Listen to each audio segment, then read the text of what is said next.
มังคลานินังตัวปนังตังจัตังเวโวตังมเหติงกุเจนะเทระปุสเกนะธรรมาปยันโตอิตุปะเทสวิตินาจิตวามุนินตัวตันเตสสะภวตุเต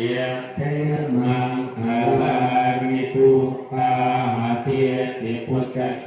นะสุทัสสะตังปัมมังวิสุทธิสุติเมติภะคาปิตานังญาณังคเท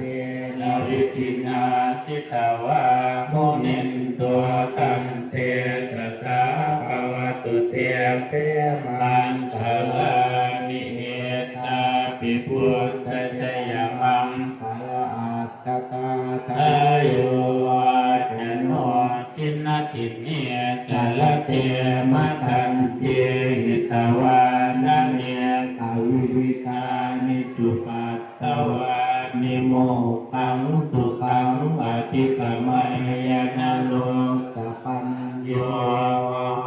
การุณิโกนาโถหิตายะสัพพปานินางปุเรตวะปารมีสัพพะปัตโตสัมโพธิมุตตมังเอเตนะสัจวัจเจนะโหตุเตสยมังพลังชยันโตโพธิอามูเลสัพพยานังนันติวัฏโนเอวังตวังวิเชโยโหหิตยาสุชยมังคาเลอปราชิตปัลลังเกสีเสปทาวิโภคาเลอภิเสเกสัพพุทธานังอาคาปัตโตปโมทาติสุนังสุมันพลังสุปภาตังสุโหติตังสุปโนสุโมโตจะสุยตังพรหมจาริสุปทักขินังกายกรรมังวาจากรรมังปทักขินังปทักขินังมโนกรรมังปณิทิเตปทักขินาปทักขินาอวานาลพันธะเทอาทักขิ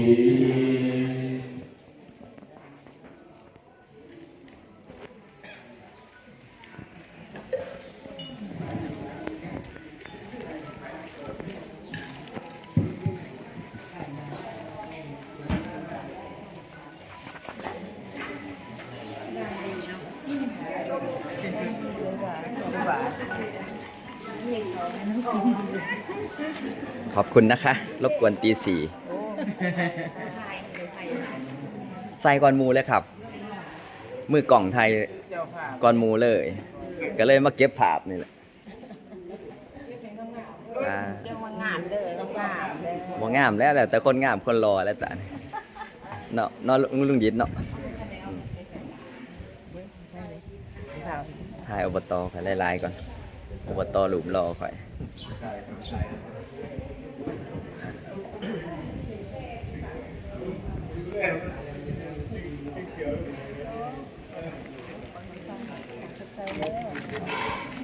บื้อก่อน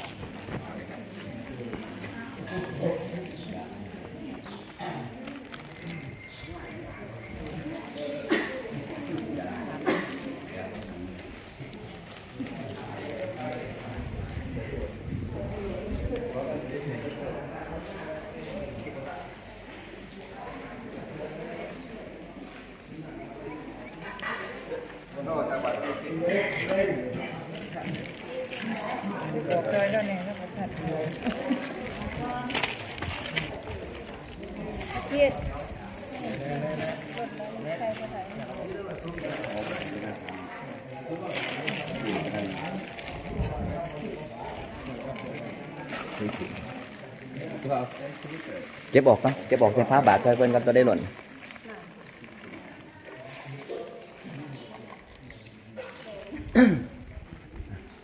ปิดถ่ายเนาะเอาหันหน้ามานิตี้เลย อังคาลังลาคันตุสัพพะเทวตาสัพพะธรรมานุภาเวนัสสทธาสุขีภวันตุเตภวัตุสัพพะมังคาลังลาคันตุสัพพะเทวตาสัพพะสังฆานุ อาเวนัสสทธาสุขีภวันตุเตพระพุทธ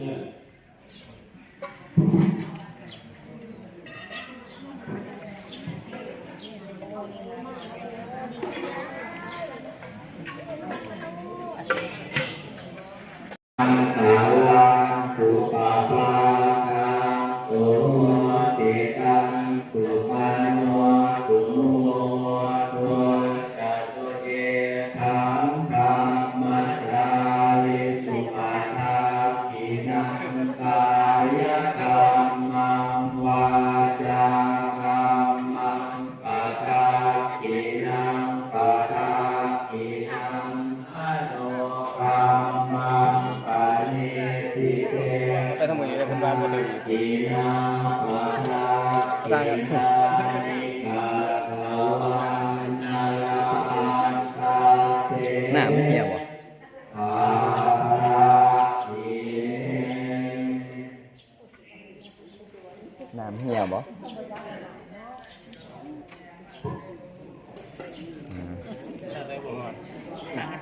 เพิ่นทางหลังใช้ได้หลายเด้อพุ่นอาจารย์เพิ่นนั่งถาอยู่พุ่นเพิ่น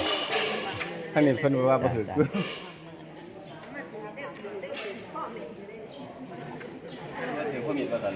ข้างในมันบิดอยู่ด้วยนี่เอาคนมันตกบนมาดิ ระวังมือมันเด้เดี๋ยวมันพระครู่กับสิเท่ให้เลยแล้วเท่หาดเลยถ้าอยากได้หลายเอาพระครู่จะเท่หาดได้เลย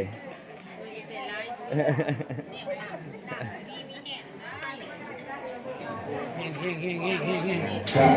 พวกเราเมื่อหลังจากรับน้ำพระพุทธ